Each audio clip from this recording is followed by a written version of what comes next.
teman-teman, di video kali ini kita akan menjelaskan materi tentang perencanaan produksi. Teman-teman, ada yang tahu nggak sih tentang pengertian perencanaan produksi?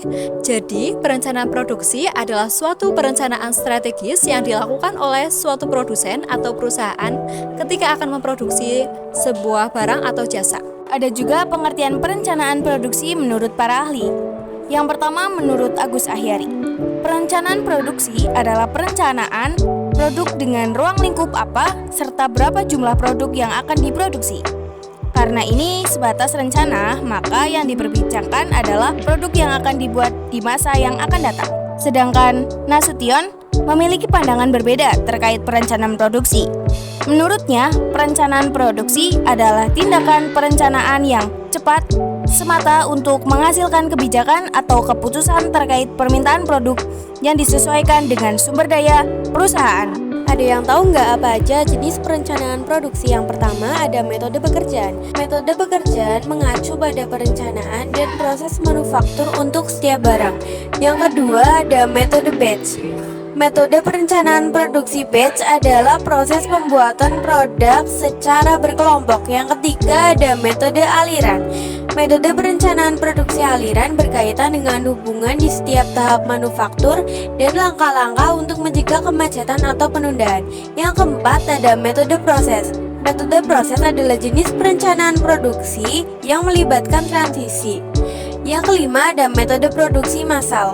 Metode produksi massal mirip dengan jenis perencanaan produksi aliran, tetapi biasanya mencakup lebih banyak otomatisasi dan jalur khusus. Fungsi perencanaan produksi yaitu untuk memastikan agar proses produksi berjalan lancar dan menghasilkan jumlah produk sesuai permintaan pasar. Selanjutnya, kita akan membahas apa sih tujuan perencanaan produksi. Pertama, meminimalisir biaya, memaksimalkan keuntungan. Perencanaan produksi memiliki tujuan untuk menekan biaya produksi dengan menyesuaikan perencanaannya. Yang kedua, menciptakan kepuasan pelanggan. Produk yang baik adalah produk yang mampu menyelesaikan permasalahan dan memuaskan pelanggan. Yang ketiga, mencapai efisiensi sumber daya manusia. Tujuan selanjutnya adalah untuk menemukan jumlah tenaga kerja dan juga bobot pekerjaannya. Yang keempat, memaksimalkan kapasitas sarana produksi. Perencanaan produksi memungkinkan setiap sarana produksi yang ada dapat dimanfaatkan secara maksimal. Yang kelima, menghindari penurunan nilai produk. Perencanaan produksi yang disusun dengan baik akan menghindari kemungkinan perusahaan untuk menanggung risiko penurunan nilai produk. Penurunan nilai produk dapat terjadi karena berbagai macam hal seperti kerusakan, melebihi masa pakai, dan lain sebagainya. Kemudian ada tahapan perencanaan produksi. Yang pertama ada routing. Salah satu tahapan perencanaan produksi yang perlu kalian ketahui adalah routing. Secara umum, routing adalah menentukan jalur mana produk tersebut diproses menjadi bahan jadi. Fungsi dari routing adalah mengatur waktu untuk setiap tahapan, menunjukkan urutan yang sesuai aktivitas. Yang kedua ada scheduling. Tahapan perencanaan produksi selanjutnya ada scheduling. Ini berfokus pada kapan waktu proses produksi akan selesai. Tujuan untuk memastikan bahwa segala proses produksi berjalan sesuai dengan waktu yang direncanakan. Yang ketiga ada dispatching. Beberapa hal yang termasuk dalam bagian dispatching adalah memberikan bahan yang dibutuhkan untuk produksi, mengelola pencatatan dan proses produksi awal hingga akhir, mengelola pengerjaan dari satu proses ke proses lain. Yang keempat ada follow up.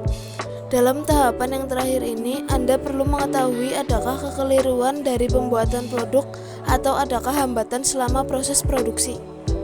Selanjutnya, terdapat faktor-faktor perencanaan produksi. Yang pertama, faktor internal. Faktor perencanaan produksi yang bisa dikendalikan oleh pihak perusahaan. Contohnya meliputi kapasitas mesin, produktivitas tenaga kerja. Yang kedua, faktor eksternal. Faktor perencanaan produksi yang tidak bisa dikendalikan oleh pihak perusahaan. Contohnya meliputi kebijakan pemerintahan, inflasi, dan bencana alam. Kemudian, tantangan yang perlu kita hadapi dalam perencanaan produksi yaitu yang pertama, pengadaan peralatan.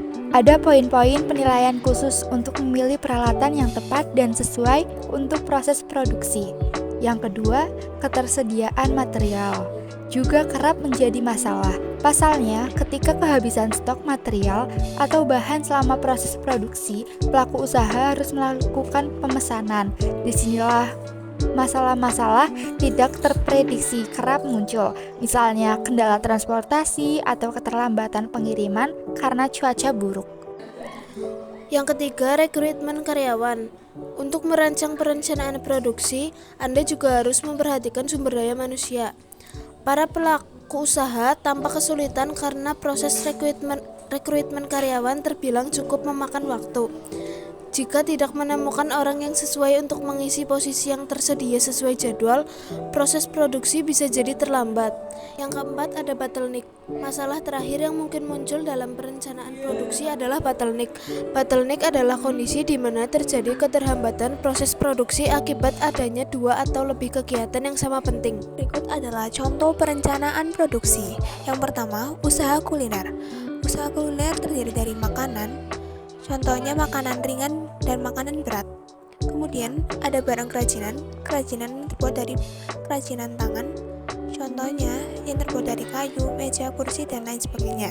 Yang ketiga, jasa. Itu sebagai guru mengajar. Nah, itu dia sekilas informasi yang dapat kami rangkum mengenai materi perencanaan produksi. Terima kasih, semoga ilmu ini bisa diserap oleh kita semua. Wassalamualaikum warahmatullahi wabarakatuh.